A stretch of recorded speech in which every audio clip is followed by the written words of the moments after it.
Hello, magandang araw sa inyo mga tagapagsubaybay.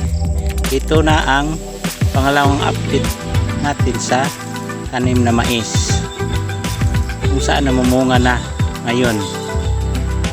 Dalawang dangkal ang isang bunga.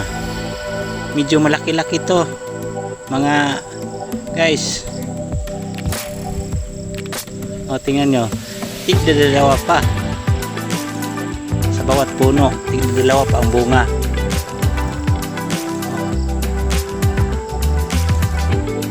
Tika nga muna, yung isa, isang puno, dalawa naman.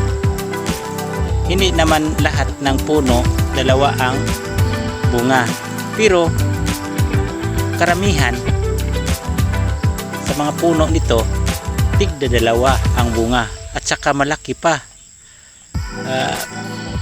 Isang roller or 12 pulgada ang haba ng bunga, at saka malapad pa ang dahon. Mataba, medyo mataba to, pero mayroon namang payat. Papasok tayo sa gitna sa maisan kasi ang daming lakaw itong dahon. Naka jacket kasi makati sa aking balat.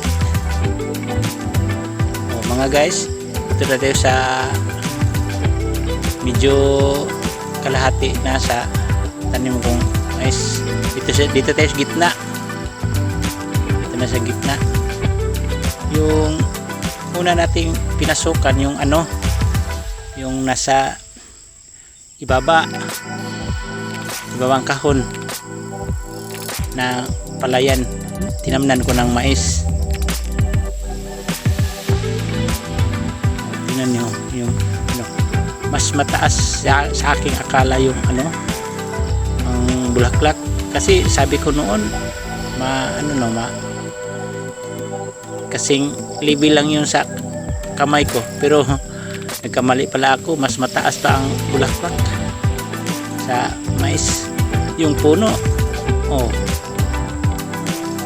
kasing level sa mukha ko.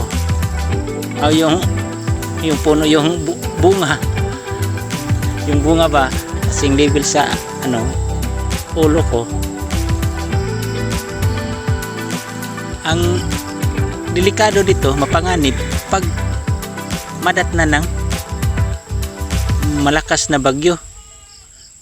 For example, yung nakaraang bagyong Odette, pag ganun ka lakas na, ubos lahat ng mais dito, wala nang matira. Pero hindi naman, may awa ang Panginoon. Pupunta pa tayo sa unahan, malayo pa ang dulo nitong tinamnan ko ng mais, kasi medyo mahaba-haba itong lalakarin natin.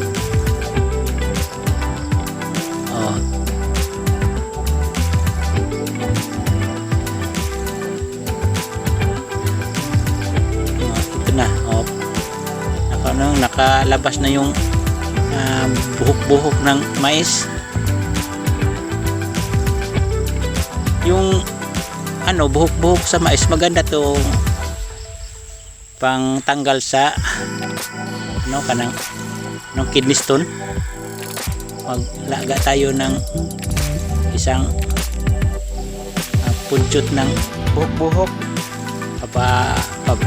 pakuluin natin ng 15 minutes at saka palamig-lamigin, inumin. Yung may UTI, maganda to panggamot sa may sakit ng UTI, at saka kahit anong problema sa sakit sa kidney, mas mabisa itong gamot. Medyo malapit-lapit na tayo sa dulo. Pinag-ano ko na lang to. Akyat tayo, akyat dito na tayo sa dulo, akyat tayo. Pupuntahan natin ang pangalawang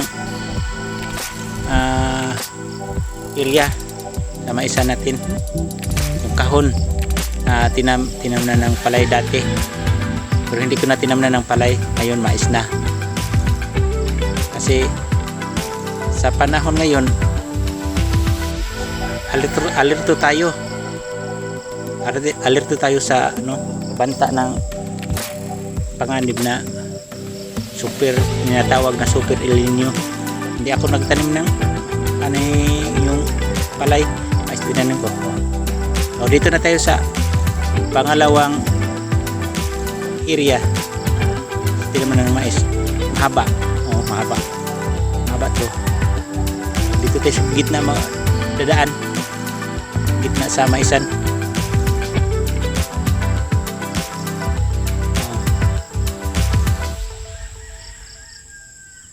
May uod naman to ngayon, pero hindi natatalab kasi matitigas na tong mga puno ng mais at saka yung dahon. Hindi na, tingin ko hindi nakapasok dun sa buhok sa mais. Yung iba nabali yung bulaklak, kinain ng uod, pero wala naman yun. Basta ganito na ang edad sa mais, yung bunga ganito na ang sistema. Itutuloy na to pag walang bagyo lang ang kinatakutan ko sa pagtanim ng mais. Pag mainit, hindi, wala naman yun pag mainit, kasi papaba natin ng tubig. Kung tag-ulan, malalim naman ang kanal, hindi naman malulunod ang mais, hindi mamatay kasi malalim ang kanal. Nilaliman ko to dipinsa sa tag-ulan. Nilaliman ko itong kanal pag magkatubig tayo, ang tubig nandun lang sa kanal at saka mahigop sa gamot ng mais, yung ugat ng mais. Koreksyon, ugat pala ng mais. Tingnan nyo, dito na tayo sa medyo kalahati lang. Sa gitna medyo hindi mataba yung mais dito na kulay dilaw, kasi hindi pa lalago yung sa area na to. Hindi na isprehan ako, hindi ko na isprehan ng pataba yung area na to. Mga tagapagsubaybay, hanggang dito na lang magtapos ang video ito. Magandang araw sa iyo. Sana mag-iwan kayo ng share and like. Maraming salamat po.